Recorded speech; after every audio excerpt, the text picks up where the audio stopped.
بسم اللہ الرحمن الرحیم۔ کل کے درس میں حضرت عزیر علیہ السلام کا قصہ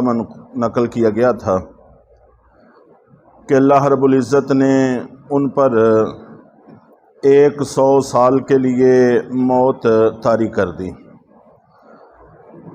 پھر جس وقت اللہ رب العزت نے ان کو زندہ فرمایا، ظاہر ہے کہ 100 سال 1 صدی بڑا لمبا زمانہ ہے۔ اتنے وقت میں بہت کچھ بدل جاتا ہے۔ جس وقت یہ واپس اپنے آبادی میں اپنے گاؤں میں تشریف لے گئے، چونکہ 100 سال میں ان کی عمر میں اضافہ نہیں ہوا تھا، یہ جس عمر میں پہلے تھے اسی عمر میں دوبارہ زندہ کیے گئے تھے، اور باقی تو ساری کائنات کی عمر اپنی روٹین سے آگے بڑھ رہی تھی، اور ان کا گھر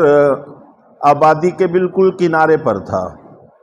اور اب جب کہ وہ شہر بڑا ہو گیا تھا اور یہ درمیان میں چلا گیا تھا، تو یہ پوچھتے پچھاتے وہاں تک پہنچے۔ ایک بوڑھیا خاتون جو ان کی ہمسائی تھیں، وہ بھی اتنی بوڑھی ہو گئی تھیں کہ ان کی بینائی بھی جاتی رہی تھی اور اپاہج بھی ہو گئی تھی۔ تو انہوں نے ان سے پوچھا کہ عزیر کا گھر کہاں ہے؟ تو اس نے کہا کہ عزیر وہ کہاں سے آ گئے؟ ان کو تو ایک لمبا عرصہ ہو گیا یہاں سے گئے ہوئے۔ تو یہ فرمانے لگے کہ میں ہی عزیر ہوں۔ تو اس بڑھیا نے کہا کہ میں ان کو جانتی ہوں، ان کا گھر بھی جانتی ہوں، لیکن وہ بڑے مستجاب الدعوات تھے، تو پہلے آپ میرے حق میں دعا کریں کہ اللہ رب العزت میری بینائی لٹا دیں اور مجھے قدم دوبارہ واپس دے دیں، میں چلنے کے قابل ہو جاؤں،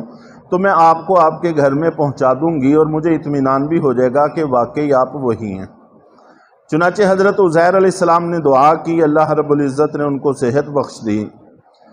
تو وہ لے کر ان کو گئیں، اور ان کے بیٹے وہ بھی انتہائی بوڑھے ہو گئے تھے۔ تو اول تو ان کو بھی یقین نہیں آیا، اور پھر انہوں نے کہا کہ 2 نشانیاں حضرت عزیر کی مجھے یاد ہیں۔ ایک تو ان کے دونوں کندھوں کے درمیان چاند کی طرح کا ایک نشان تھا، جس کو مہر نبوت کہتے ہیں۔ ہمارے نبی پاک صلی اللہ علیہ وسلم کے بھی دونوں کندھوں کے درمیان وہ نشان موجود تھا، مہر نبوت۔ اور دوسرے تورات ان کو زبانی یاد تھی۔ وہ دونوں کندھوں کے درمیان دیکھا گیا تو نشان بھی موجود تھا، اور تورات بھی انہوں نے ساری پڑھ کر سنا دی۔ تو اس کے بعد یہودیوں نے حضرت عزیر علیہ السلام کو اللہ کا بیٹا ماننا شروع کر دیا۔ تو قرآن پاک میں اس کا تذکرہ آ جائے گا، عزیر ابن اللہ، کہ یہود کہنے لگے کہ عزیر یہ اللہ کے بیٹے ہیں، جیسا کہ عیسائی حضرت عیسیٰ علیہ السلام کو اللہ کا بیٹا کہتے ہیں۔ تو وہ گمراہی کی طرف چلے گئے، بجائے اس کے کہ اللہ کی قدرت کی نشانی سمجھتے اور آخرت کی طرف توجہ دیتے، تو اور ہی طرف چل نکلے۔ وَإِذْ قَالَ إِبْرَاهِيمُ رَبِّ أَرِنِي كَيْفَ تُحْيِي الْمَوْتَى، اور اس وقت پر بھی غور کرو جس وقت ابراہیم علیہ السلام نے کہا تھا کہ اے میرے پروردگار، مجھے دکھائیں کہ آپ مردوں کو کیسے زندہ کریں گے۔ قَالَ أَوَلَمْ تُؤْمِنْ، اللہ رب العزت نے فرمایا کیا تم ایمان نہیں رکھتے ہو، مانتے نہیں ہو؟ قَالَ بَلَىٰ وَلَٰكِن لِيَطْمَئِنَّ قَلْبِي، ابراہیم علیہ السلام نے عرض کیا کہ مانتا تو ہوں، لیکن تاکہ میرا دل مطمئن ہو جائے۔ حضرت ابراہیم علیہ السلام نے اللہ رب العزت سے یہ سوال کیا، اور اس سوال کی بہت ساری وجوہات منقول ہیں۔ ایک وجہ یہ بھی لکھی ہے کہ نمرود کے ساتھ، جیسا کہ پیچھے گزرا ہے، جب ابراہیم علیہ السلام کا مناظرہ ہوا تو سب سے پہلی دلیل یہی دی تھی کہ اللہ زندگی دیتے ہیں اور موت دیتے ہیں۔ اس لیے ابراہیم علیہ السلام کا خیال ہوا کہ یقین تو مجھے ہے، علم بھی ہے، اب وہ جو علم کی حد تک ہے وہ مشاہدے میں آ جائے، تو اس لیے اللہ تعالیٰ سے درخواست کی کہ اللہ علم الیقین کو عین الیقین میں بدلنا چاہتا ہوں، میں آنکھوں سے دیکھنا چاہتا ہوں تاکہ دل کو ذرا اطمینان ہو جائے۔ حضرت عبداللہ ابن عباس رضی اللہ تعالی عنہ نقل کرتے ہیں کہ میری نظر میں یہ آیت اس امت کے لیے سب سے زیادہ تسلی کا سامان ہے،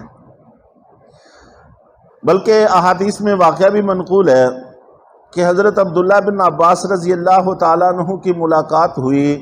حضرت عبداللہ ابن عمر ابن عاص رضی اللہ تعالیٰ عنہ کے ساتھ۔ تو صحابہ اکرام جب بھی آپس میں ملتے تھے تو دین کی گفتگو ہوتی تھی، جیسے اب ہم آپس میں ملتے ہیں تو دنیا کی گفتگو ہوتی ہے، دنیا کی باتیں ہوتی ہیں، تو وہ جب بھی آپس میں ملتے تو دین پر گفتگو کیا کرتے تھے۔ تو ایک دوسرے سے پوچھا کہ قرآن پاک میں سب سے زیادہ تسلی کا سامان کون سی آیت ہے؟ تو حضرت عبداللہ ابن عمر ابن عاص رضی اللہ تعالیٰ عنہ نے کہا کہ لا تقنطوا من رحمت اللہ، جو تقریباً یہی سمجھا جاتا ہے کہ سب سے زیادہ تسلی والی آیت وہی ہے کہ اے گناہ گار لوگوں میری رحمت سے مایوس نہ ہوا کرو، اس لیے کہ میں سارے کے سارے گناہ معاف کر دیتا ہوں۔ تو حضرت عبداللہ بن عباس رضی اللہ تعالی عنہ نے فرمایا کہ میرا خیال یہ ہے کہ یہ آیت جس میں حضرت ابراہیم علیہ السلام نے اللہ تعالیٰ سے پوچھا تھا کہ آپ مردوں کو کیسے زندہ کریں گے، اللہ تعالیٰ نے فرمایا تھا کہ تمہیں ایمان نہیں ہے، انہوں نے کہا تھا کہ ایمان تو ہے لیکن دل کا اطمینان چاہتا ہوں، یہ آیت سب سے زیادہ تسلی کا سامان ہے، اس لیے کہ جب آدمی زندگی گزار رہا ہوتا ہے تو شیطان اور نفس ہر وقت اس کے ساتھ لگے ہوئے ہیں،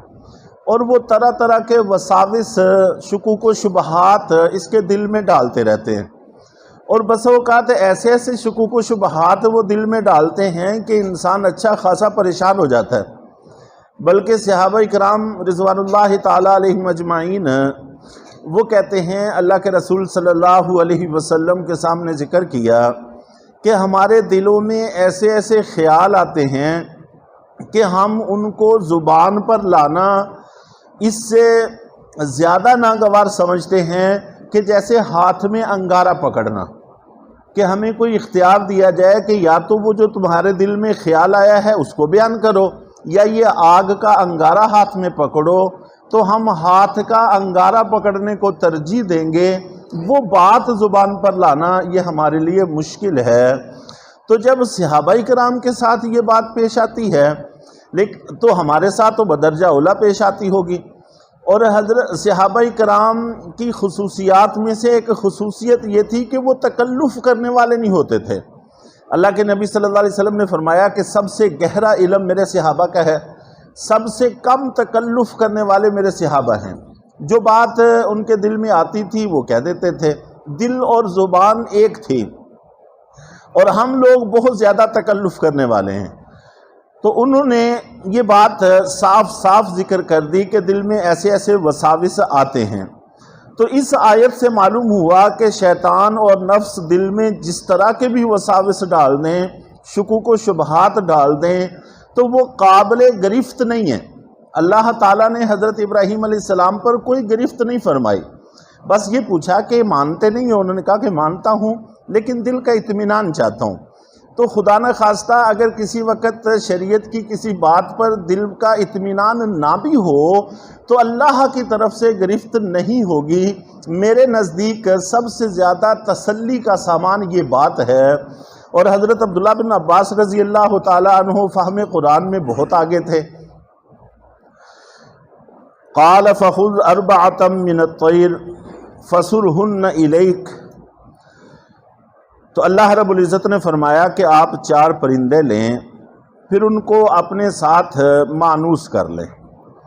ثم اجعل علی کل جبل منہن جزءا، پھر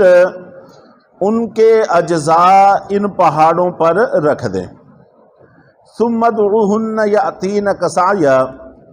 پھر ان کو آواز دیں تو وہ آپ کے پاس دوڑے ہوئے آئیں گے۔ چنانچہ حضرت ابراہیم علیہ السلام نے ایسا ہی کیا، 4 پرندے لیے، وہ روایات میں موجود ہے کہ وہ کون سے تھے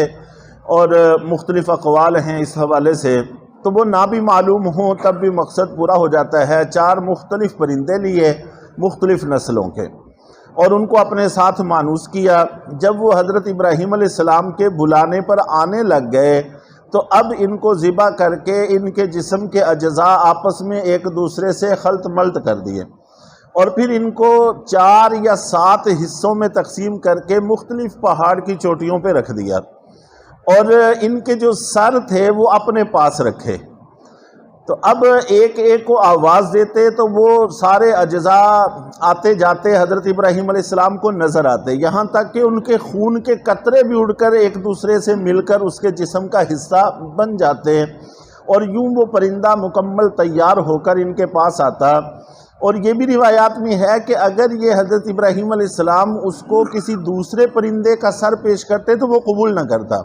جب اسی کا سر دیتے تو وہ اس کے ساتھ جڑ کر ایک مکمل پرندہ بن کے اڑنے لگ جاتا۔ تو یوں حضرت ابراہیم علیہ السلام نے اپنے سر کی آنکھوں سے، کھلی آنکھوں سے اللہ تعالیٰ کی قدرت کی نشانی کو دیکھ لیا۔ وَاعْلَمْ أَنَّ اللَّهَ عَزِيزٌ حَكِيمٌ، اور یہ اچھی طرح سے جان رکھو کہ یقیناً اللہ رب العزت کامل اقتدار والے ہیں اور کامل حکمت والے ہیں۔ تو اللہ رب العزت نے آخرت کی جتنی بھی حق چیزیں ہیں ان پر پردہ غیب کا ڈالا ہوا ہے، جس وقت وہ اٹھائیں گے تو سب کے سامنے واضح ہو جائے گا، جیسا کہ یہ چیدہ چیدہ واقعات بسا اوقات ہم لوگوں کی تسلی کے لیے اللہ تعالیٰ ذکر فرماتے ہیں۔ اللہ تعالیٰ ہم سب کو آخرت کی تیاری کی توفیق عطا فرمائے۔